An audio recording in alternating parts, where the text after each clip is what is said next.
Sam Neill spent nearly 14 years of his childhood too afraid to speak. Not shy, not quiet by nature. Genuinely terrified that if someone talked to him, he'd have to talk back. That secret sat underneath one of cinema's most beloved careers for decades. Hidden in plain sight, while audiences around the world watched him outrun velociraptors and never once suspected what it had cost him just to find his voice. Born Nigel John Dermot Neill in Omagh, Northern Ireland, in 1947, he emigrated with his family to New Zealand at age 7. Arriving with a British accent and the name Nigel in a rough Christchurch schoolyard was, by his own later admission, asking for trouble. He picked up the nickname Sam to sidestep confusion with a friend, and it followed him for life.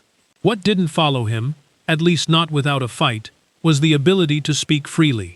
A severe stutter had quietly consumed most of his boyhood. Relief came slowly, through an outward-bound program, then through debate and drama at university, where playing someone else somehow unlocked a voice that had been trapped for over a decade.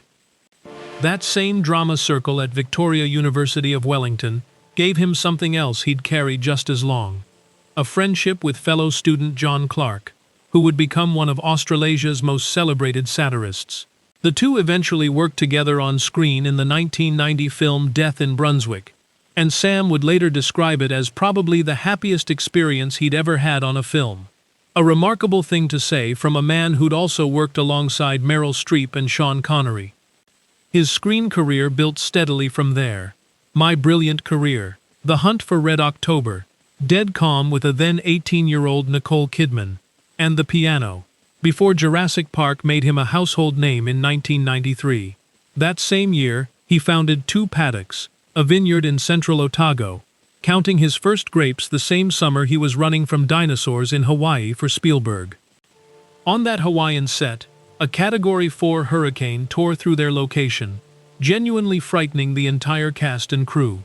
It was inside that shared terror that Sam Neill and Jeff Goldblum built something most co-star relationships never manage: real trust, earned under real pressure.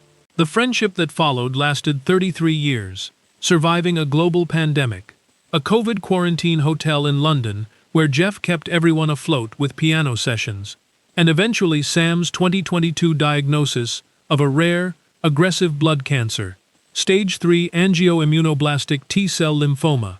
His first round of chemotherapy failed. An experimental drug succeeded. By his fourth scan, he was in full remission. When asked about death in one of his final interviews, Sam said he wasn't afraid of it, just annoyed at the prospect, because he wanted another decade or two to watch his grandchildren grow up.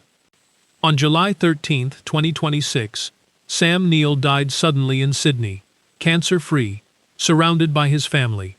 Jeff Goldblum's response was not a polished statement. He posted a video Bryce Dallas Howard had filmed during that quarantine. Sam, Jeff, and Laura Dern crowded around a piano, singing Blackbird together, like they had nowhere else to be. Underneath it, just one line: "The next great adventure begins. Love, always and forever." A man who spent 14 years unable to speak, remembered through a song. If this story stayed with you, hit like and subscribe. There are more of them worth telling.